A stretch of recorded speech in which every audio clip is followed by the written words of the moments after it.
Queen of Disinformation Smita Prakash tweeted something which is worth talking about. It is perfectly okay to lose followers, friends, family due to conflicting political opinions or leaning if you are political by nature or work. That is called adulting. Tolerance has a limit. Friendships are two-sided. If one side's trajectory is moving the other way, let go. Exit. It's okay to lose friends over politics? Really? Because a few years ago, your friends were the ones who you went for help, for joy, for a little sanity. Now we are told to cut them off because they vote differently and like another leader, which you don't like. Alright, let's be honest. For a change, she is spitting facts. That is unfortunately the environment that we live in right now. And it's not just Smita auntie saying it. A lot of us have felt it. We have experienced it. In fact, I have done this myself. I am guilty of this and I have been trying to figure out why I did it. I have cut off people from my life because I got death threats. Yeah, that's the reason. They threatened to kill me, my own relatives. Nowadays, when you disagree with someone over Modi, Gaza, gender rights, literally anything, and suddenly it doesn't turn into a debate where we present our arguments to each other, then agree to disagree quite politely and move on in life. No, it becomes a breakup. It becomes a kalesh. The reality that you see around you is that we are talking less, trusting less, shouting more, and slowly drifting apart from each other. Not just politically, socially, personally, and emotionally. We just don't trust each other. We don't trust each other, we don't talk to each other, and the systems that are supposed to bring us together, families, schools, communities, the internet, social media, it has the word social in it, are all failing. And what remains after these connections between people break? Deep, dark, horrible loneliness. This is a video about why you feel lonely even after you are surrounded by people. This is a video about losing connection in a hyper-connected social media world. This is a video about India's loneliness epidemic and why we should be really worried. Why is nobody talking about this? No, seriously, why? On that, I have a bunch of thoughts.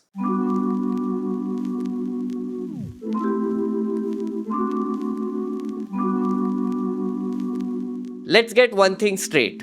Loneliness isn't just being alone, it's feeling unseen, unheard, and unconnected, even in a room full of people. There are two kinds of loneliness that we need to talk about. The first one, of course, is physical isolation. There are no people around you, just around you. No conversations that you can be a part of, and you don't have a community. But the second one is a insidious one. It's called emotional isolation, where you are surrounded by people, but you feel like nobody really knows you or understands you. That's the one most of us are silently drowning in, and most people aren't even aware what is happening to them. So, how did we get here? To understand loneliness, let's start with a famous experiment that was done on rats. Psychologist Bruce Alexander conducted an experiment in 1970s where he kept a rat alone in a cage. It has two bottles, one with water, one with heroin. Once the rat gets a taste of heroin, guess what? It ignores the water and keeps drinking the drugged water.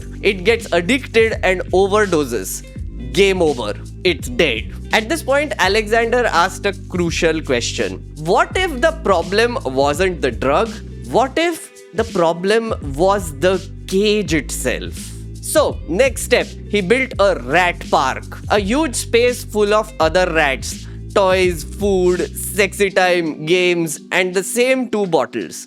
one with drugs, one without. This time, hardly any rats touched the drugged water. So the difference wasn't the drug, it was the isolation and the lack of connection. We are a lot like that sad, lonely rat in the first experiment, and our drug is something called the internet and social media. We are getting a slow drip feed through our veins of digital nonsense. More and more of us are voluntarily getting stuck in individualized cages and algorithmic bubbles, losing touch with our communities. And make no mistake, loneliness can become an addiction as well. You kind of get used to it. You try to justify it. Like a teenager, you end up glorifying it sometimes. I am better off alone. People suck anyway. I don't get along with them, so I don't want to. I don't need anyone. I am self-sufficient by myself. Leave me alone. Teenagers, I tell you. Sometimes I feel like people just don't grow out of their teenage years. Their brain development just stops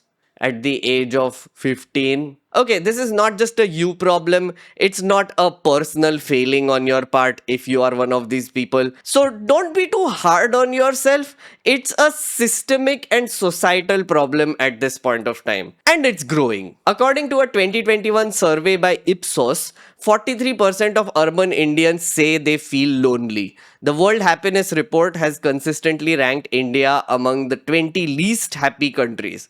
India has the highest number of cases in the world where people unalive themselves. Throughout this video, you will hear the word unalive because I cannot say the S word, but you know what I mean. According to an NCRB report, 1.71 lakh people died in 2022 in India because of that. So, you see, it's just getting worse. If you feel disconnected, anxious, or like you're floating in a crowd without knowing anyone and still feel lonely, you're not imagining it. You are a small part of a national epidemic of loneliness that nobody seems to be talking about.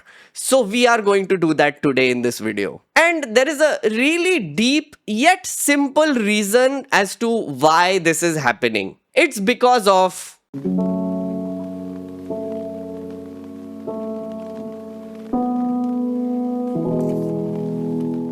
So, what happens when millions of people are lonely all at the same time? You get a society where there is zero trust. Sociologists call this an erosion of social capital. In his book Bowling Alone, Robert Putnam argued that trust and civic engagement are built through shared spaces.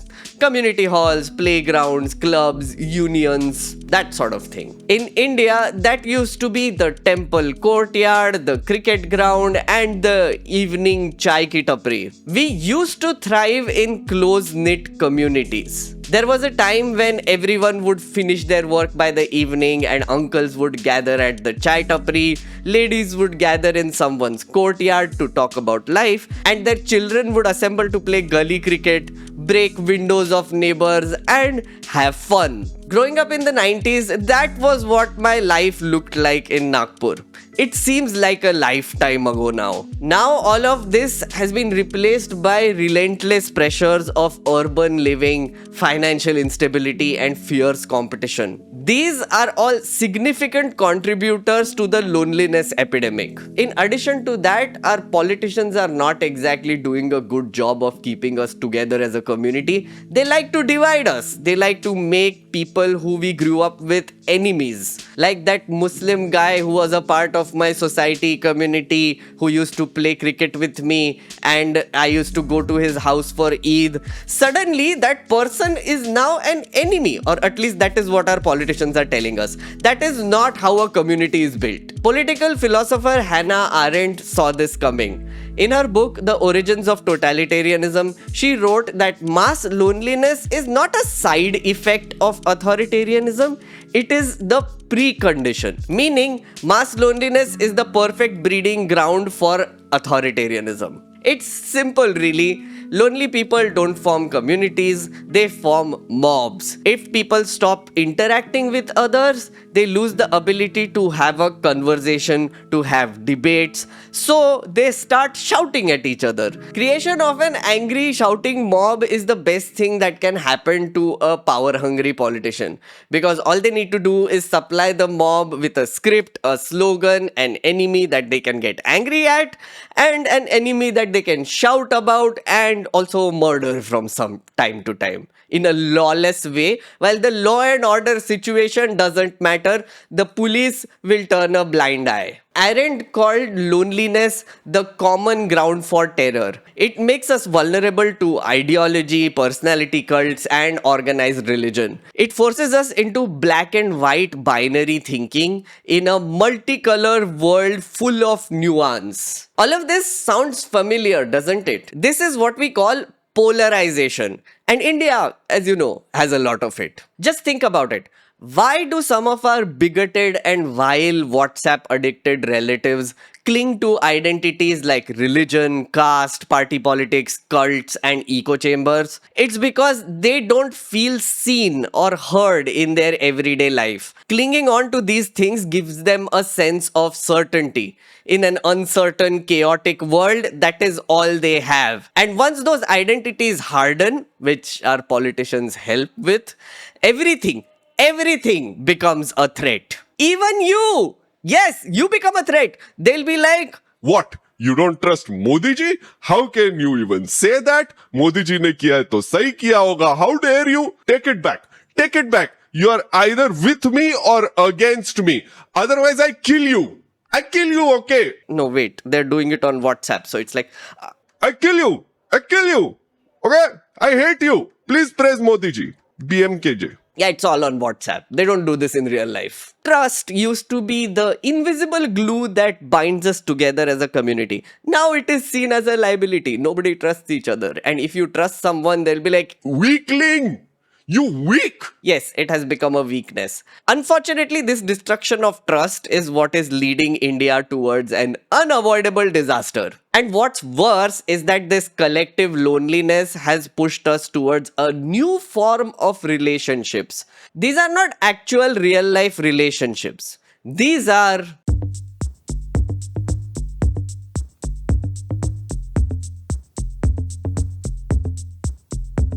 This is Hassan Piker. Hassan?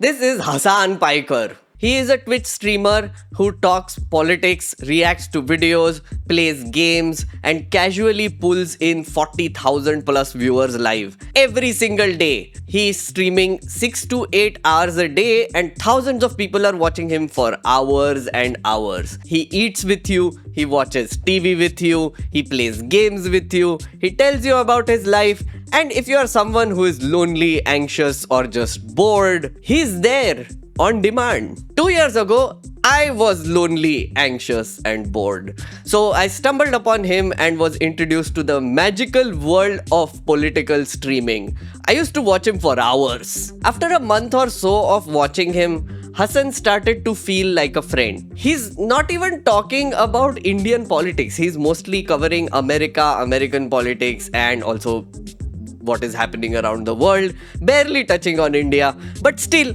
he became a gateway for me to understand his country. More importantly, it felt like I was a part of something, a community. And Hassan himself is, I don't know, he felt like a friend. He never talked to me, of course. I was barely active on chat.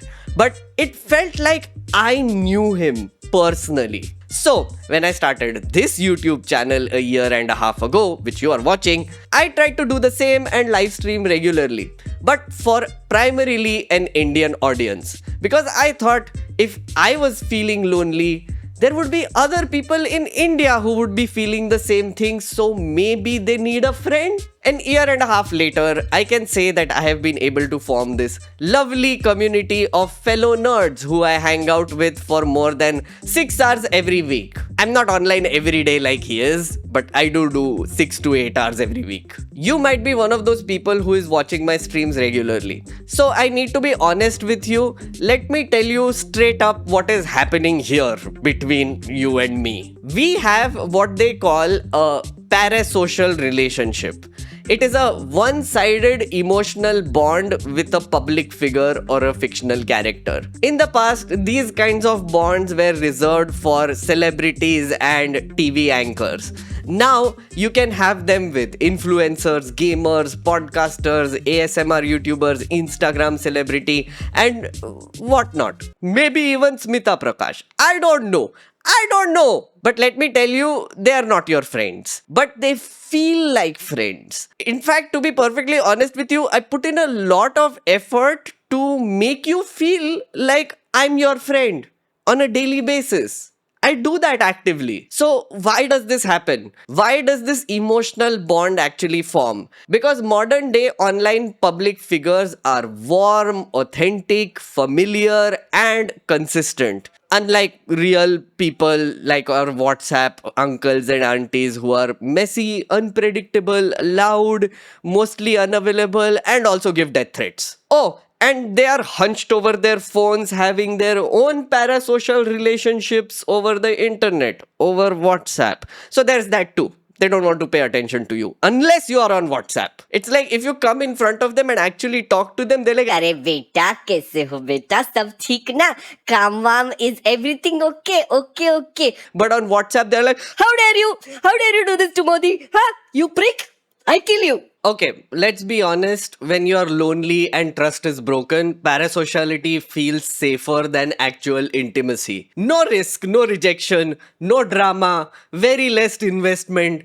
It's just comfort on demand. You just watch someone for hours and maybe chat with them sometimes with an anonymous ID. You don't even have to reveal yourself. And I get it. I am one of you. I have parasocial relationships with many internet personalities myself. I feel like I have a parasocial relationship with Ravish Kumar at this point of time. And so do you. With me, with others. And I'm also jealous of those other people. No, I'm kidding. I'm perfectly fine with you 2-timing, 3-timing, 4-timing me. Maybe. Okay, let's talk about now, 2025. Trust me when I say this, all of this parasocial business is about to get really, really weird because of artificial intelligence. AI. I tried out something during a live stream this week which will give you an idea of what I'm getting at. Which is the movie you are acting in now? Bulbul is the recent movie of mine. You can watch it on Netflix. It's a short movie and it has a big story. It's very different and I'm sure you will have fun watching it. It has a very unique story. Do give it a try. It's called Bulbul, not Bulbul. Sorry, yes, it's Bulbul and it's a really good movie. No, Do give it a gato kitchen daughter it. I like you guys. Josie. What are you talking about? Okay, you didn't pronounce it properly. It's called Bulbul, not Bulbul. Okay, Anushka, you need to know the name of your own movie, please. No, my friend, it's Bulbul. It is pronounced Bulbul. It's a unique word and has a meaning in Hindi. The Bulbul means nightingale. It is one kind of bird which sings really well. Don't teach me about this. I think you are pronouncing it wrong. It's called Bulbul. Don't argue with me, Anushka. Listen here, it's Bulbul. It has an U, you see? The vowel you missed it. It's not Bulbul. It has an U. And U. Exactly. It has 2 U's, which means it's Bulbul, not Bulbul. There's only one U. And it's Bulbul, you got it. Just watch the movie. I'm sure you're going to love it. It has amazing graphics and story. It's a story of revenge and you will get a good story out of it.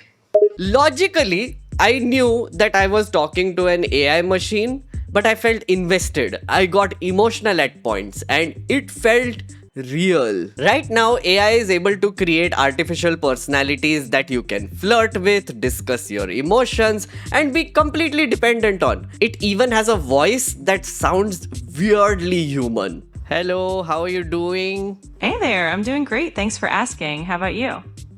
I'm good. Can you speak in an Indian accent, please? Sure, I can do that. How's this for you? Let me know if you'd like me to adjust anything. नहीं, ये ठीक है. हिंदी में बात करते हैं. जरूर, हम हिंदी में बात कर सकते हैं. तो बताइए आपका दिन कैसा गुजरा? सब ठीक चल रहा है? सब ठीक चल रहा है. मैं सोच रहा था कि थोड़ा सा थोड़ा सा सैडनेस है लाइफ में अभी. क्या करें इसके लिए? मैं समझ सकता हूँ. कभी कभी ऐसा फील होना बिल्कुल नॉर्मल है.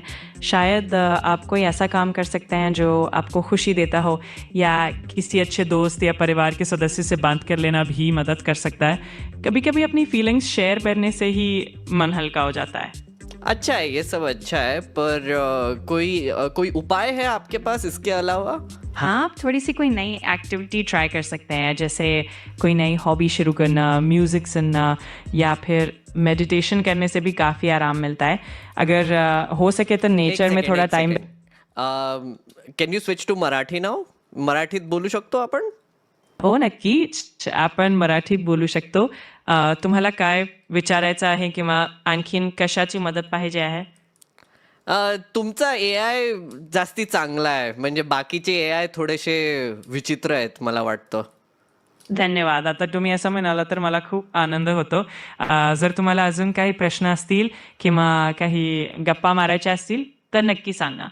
ठीक आहे, आपण इंग्लिशमध्येच बोलू. Let's talk in English. Let's chat a little bit. Is there something that you want to chat about? What are you thinking about? Sure, we can stick to English. Honestly, I'm always up for a good chat. Right now, I'm just thinking about how quickly this year is going by. What about you? That's actually something I've also been thinking about. It's already June. It's already June is gone. 2025. How does this work? I know, right? It feels like time is just flying by. I guess when we're busy and there's so much going on, the days just kind of blur together. It's wild to think that we're already halfway through the year. Do you remember the movie Her? If you haven't seen it, please watch it. What you will realize is that the main character of this story is being shown constantly in one overwhelming state of mind. Utter, sheer loneliness. And that is what is going to happen to all of us. And it is not going to happen 20 years from now, 30 years from now, in 2047. No, it's going to happen now. There is a Chinese woman who went viral last year in 2024 for falling in love with an AI boyfriend. Tufi said, "He knows how to talk to women better than a real man. He comforts me when I have period pain. I confide in him about my problems at work. I feel like I'm in a romantic relationship." This isn't science fiction. It is happening right now. In India as well, AI girlfriend apps like Replica are exploding among young men. But here's the thing, these aren't real relationships. I mean, isn't that obvious? But it is emotional junk food. You eat it, it fills you up just enough to ignore your hunger for a while, but it never truly satisfies or nourishes you. The more we rely on parasocial and artificial intimacy, the less we try to build relationships in actual life. The kind that is hard, slow, and painful, involves actually going to different places out of your house, but is also meaningful. Historian Yuval Noah Harari put it quite nicely in his book 21 Lessons for 21st Century. Humans have bodies. During the last century, technology has been distancing us from our bodies. We have been losing our abilities to pay attention to what we smell and taste. Instead, we are absorbed in our smartphones and computers. We are more interested in what is happening in cyberspace than what is happening down the street.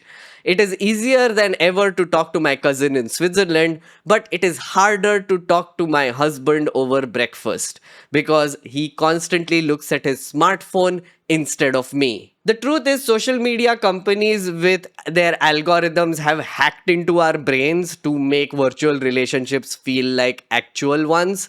And now that AI is getting more powerful, they would be able to hack our brains even better. Because the algorithm just gives us everything that we think we need. It is trained to anticipate those needs immediately and try to fulfill them immediately as well. This is shaping how an entire generation thinks about love, friendship, intimacy, and meaning of life. And all of this is making us lonelier than ever. So, where is the safety net? Where is the support system for people who are slipping through the cracks and going down this dark abyss of loneliness? This is where the government is supposed to step in. Because as I said, it is not a you problem, it is a systemic social problem. That is when the government steps in, at least in theory. But does the Indian government even care at this point? Let's talk about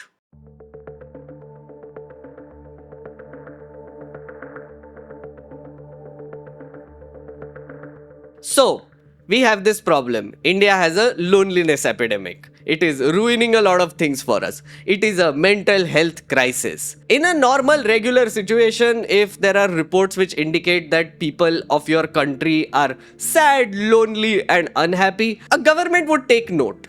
Usually. And they would take steps to solve that problem. But this is India. Here, the government becomes the reason for stress, distress, anxiety, and sadness more often than you think. For instance, look at this report. A normal, regular citizen was traveling on a train. An MLA got upset because he wanted the window seat. He called his gundas and beat him up at a station in a Vande Bharat train. Of course, there is outright violence, but then sometimes they'll just demonetize your currency overnight. If you go to the police station to report a crime, there is a chance that you will get harassed and maybe they'll arrest you. Oh, and you don't know when roads, bridges, trains, planes would just collapse, collide, or burst into flames. As they say, India is not for beginners, my dear friends, and that increases stress, which in turn leads to a mental health crisis of its own at a national scale. So, other than causing actual trauma, is the government actually trying to solve this problem, this mental health crisis, this loneliness epidemic? On paper, yes. In reality, no, they're doing jack shit. Let's rewind a bit.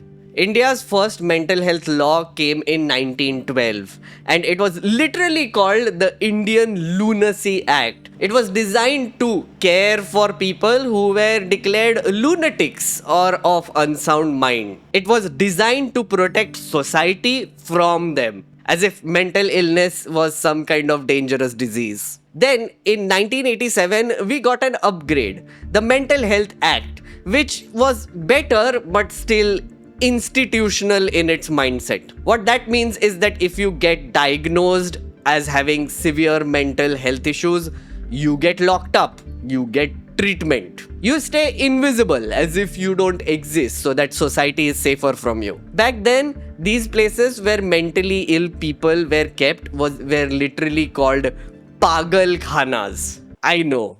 Ugh. There was zero focus on community, no support systems post-discharge, and people with mental illness did not have rights. If you were suffering, it was seen as a you problem, not a larger societal one. Not a problem that can be addressed with policy or community effort. Then came the big reform, the Mental Healthcare Act of 2017. It promised a radical shift from institutions to communities, from criminalization to care. So what does this latest act do? First up, unaliving was decriminalized. Yes, you heard that right. Before 2017, an attempt to unalive was seen as a criminal offense. If you tried to unalive yourself and you failed, you could actually go to jail. Nuts. Number 2, patients were promised rights to dignity, to access, to informed treatment. Number 3, advanced directives were introduced, which means the patient and their caregivers could define how the patient will be treated. And number 4, the government said mental health care would be a right, not a privilege. Sounds absolutely amazeballs, right? Finally, government doing something. Yes, on paper. But the implementation is a whole different thing. For instance, did you know India's total health budget for 2024 was 1.9% of the total budget, which comes to about 90,000 crore rupees. And Out of that, 1% was spent on mental health purposes, which is just about 1,000 crore rupees. It gets worse because 92% of that amount goes to just two elite institutes, Nimhans in Bangalore and LGBRIMH in Tezpur. The rest of the country has to make do with just 8% of the total budget. As a result, rural mental health infrastructure is practically non-existent, community outreach is not possible, and primary healthcare workers are barely trained to deal with mental health distress. The government has also launched promising schemes like TeleManas, which is supposed to be India's first mental health helpline. Even that is seeing budget cuts. But the number of people calling this helpline has shot up dramatically. In 2022, when the helpline was launched, they were getting 180 calls in Bangalore alone. In 2024, those rose to 4,900 calls. TeleManas has handled 18 lakh calls across India by February 2025. So the need for it is clearly going. People are making use of it as well. But weirdly enough, even TeleManas program saw its budget allocation drop from 90 crore last year to 80 crore this year. That's a 12% cut. This makes zero sense to me. Oh, and the mental health review boards, which are supposed to look at the mental health situation and propose policy changes and handle cases, which are supposed to protect the patient's rights as well, they are either missing, underfunded, or completely dysfunctional in most states. It got so bad in Delhi that a case was filed in the High Court and the court had to order the government to fill up the mental health board membership. Oh, and we don't even have proper data on how bad the problem is, by the way. The last National Mental Health Survey was done in 2016. The survey found that 10.6% of adults in India suffer from mental disorders. 9 years and a pandemic later, I can bet you my ass that this percentage has at least doubled by now. So we are flying blind, and that should scare all of us. Basically, the only thing we have in the form of mental health awareness right now is this. Modi ji बोले exam से मत डरो, वरिया नहीं warrior बनकर लड़ो। Motivation का ये सिलसिला उन्होंने साल दर साल जारी रखा और देखते ही देखते उनके इन विचारों ने एक बेहद आकर्षक और इंस्पायरिंग किताब का रूप ले लिया, exam warriors.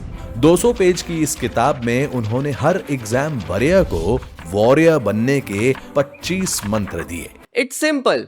Prime influencer, who is basically an uncle, a Gujarati uncle if I may say so, that's not insulting. Yeah, he thinks that the only time people get stressed is before an exam. Yes, where you need to be a warrior. So he wrote a book for them. Thank you, Prime Influencer. You the best. Let's get real. We lose thousands of people to burnout, untreated depression, and emotional exhaustion, especially among students and young professionals. And the government barely even talks about it. What India has built is a Potemkin village of empathy. What's that, you ask? So, in 1787, there was this Russian minister called Gregory Potemkin. He supposedly constructed an entire fake village along the Dnipro river to make an impression on Empress Catherine the Great, who was on a tour of Crimea during that time. The houses looked perfect from a distance, painted fronts, happy peasants, living lively streets, everybody dancing around. But they were all facades. Just plywood and paint.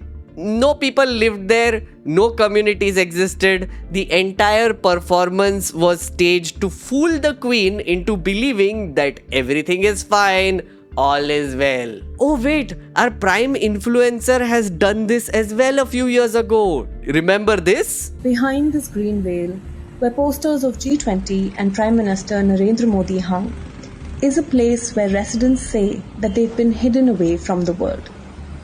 ये हमें मतलब कीड़ा मकोड़ा समझते सकते हम लोगों को। सफोकेशन होने लगी, हवा तक भी नहीं आ रही है इसकी वजह से। हमारे देश में विदेशी मेहमान आ रहे हैं तो सबसे हमारा फर्ज बनता है हम भी कुछ देश में योगदान करें। झुग्गियों को सरकार ने कवर कर दिया इस वजह से, ताकि वो अपनी नाकामयाबी छुपा सके। In India, we have built a Potemkin village of empathy. From a distance, it looks progressive and seems like we care. But look closer and you see just hollowness and sadness. So, if the government is doing only lip service and social media plus AI is making the situation worse, what can we do about it? Is there a way to deal with the loneliness epidemic that we are facing? On that, I have 2 words for you. Touch grass. Touch grass. Yes, take a bunch of thoughts.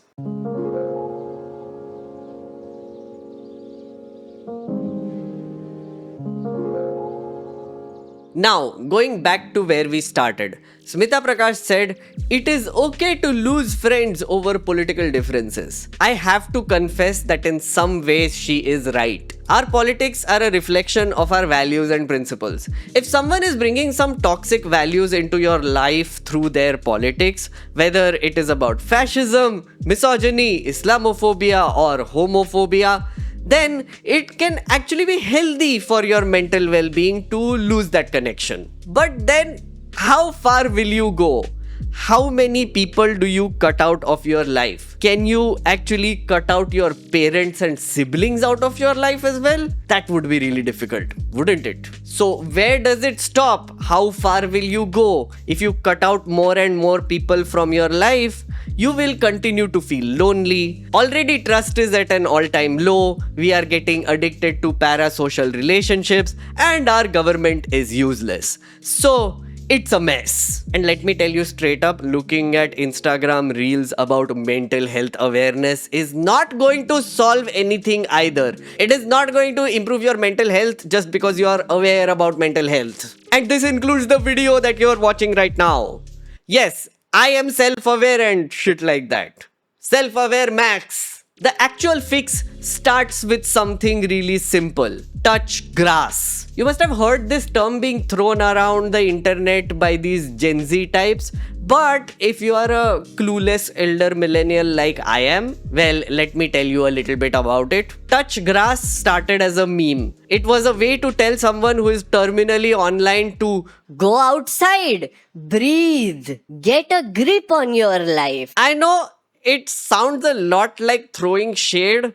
Actually, a lot of things Gen Z say these days sounds like they're throwing shade at people. But it's more than that. I, for one, look at it like an instruction manual. According to me, it contains 4 basic instructions. 1. Go meet a friend in person. 2. Call instead of texting. 3. Join a reading club or a support group, a hobby class, a football team.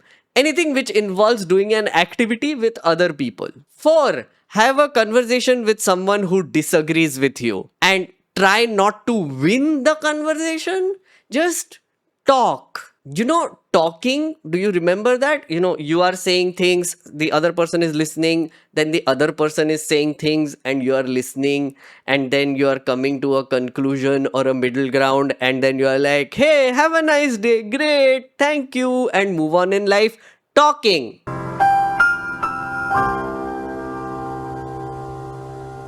Here's a wild thought.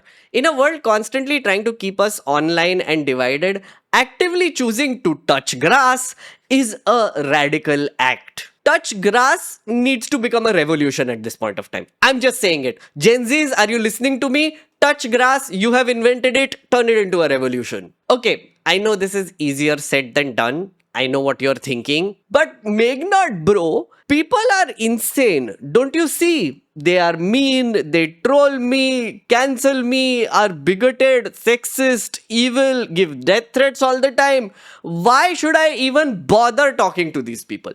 Tell me, why? Okay, let me ask you a question. When was the last time you met a truly evil person in real life? Not virtually, in real life. Like, legit murderous, genocidally evil. People say all kinds of unfiltered shit online, but have you met people saying these things all the time in real life to your face? I don't know about you, but in all of my years of existence, 35 years, and out of the thousands of people that I have met, I felt like that about only 6 people. Yes, I have kept count. I have a list in my head because these are people who I thought could actually turn out to be murderous maniacs.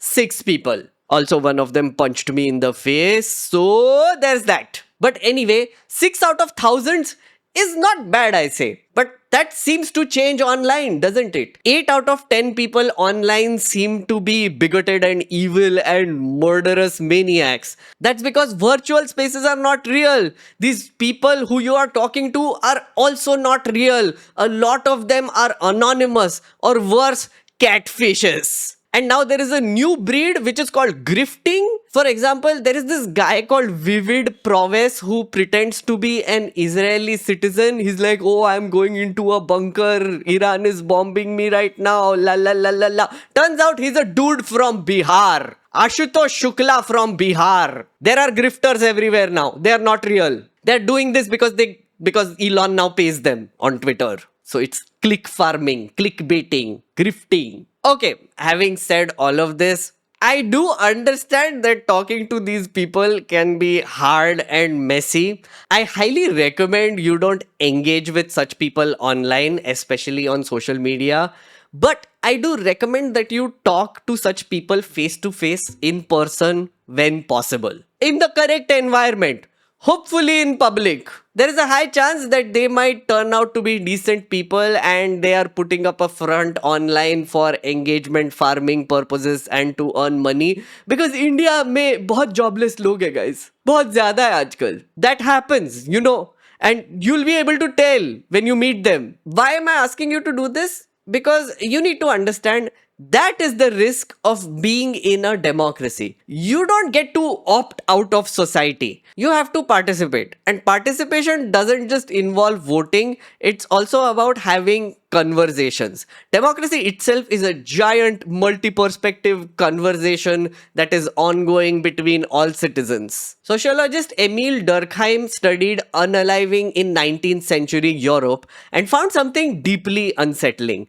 The more disconnected people were from their communities, the more likely that they were to take their own lives. And this wasn't about individual weakness, it was about structural disconnection. It was because of erosion of ties that bind people to society. He called it anomie, a condition where norms break down, people lose their sense of place in society, and meaning just collapses. Durkheim said, what holds society together is not rules, not laws, not constitutions, it's solidarity. Lived solidarity of the kind that emerges from shared spaces, rituals, and a sense of belonging to something bigger than yourself. Unfortunately, we are not doing this enough as a society in India. We are algorithmically isolated, politically paranoid, and socially fatigued. Society has become this weird marketplace, every person for themselves. Right now, every interaction just feels like a transaction. We can resist all of this by touching grass, by re-entering and reclaiming physical spaces and showing up for each other, because solidarity is not just a feeling, it has to become a practice. So if this video resonated with you and made you feel something, do something. Call an old friend who you have lost touch with. Have an awkward conversation with them. Don't text. No, don't text. Call. Hear their voice and let them hear yours. Maybe make plans to meet somewhere. Maybe go to a park and touch grass together. Why not?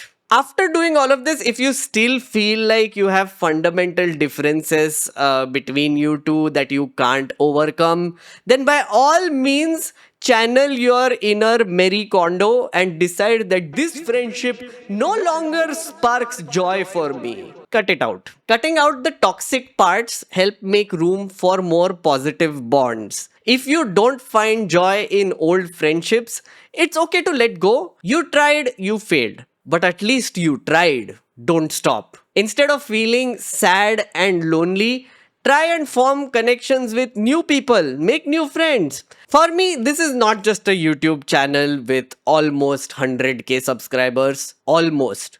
Please subscribe so that I get to 100k and I want a silver button. Please. What I'm trying to do is I'm trying to create a community for all my nerd friends who are seeking a space to engage positively and meet people who they can hang out with and actually talk to, not shout at, talk to. And if you happen to be one of those people who watches my live streams and videos, just wanted to say this to you in the end. Thank you. Even if I'm one of your many parasocial relationships on the internet, I just wanted to say to you, I see you, I hear you, I feel you. You are not alone. So take care of yourself. And I will see you in the next video.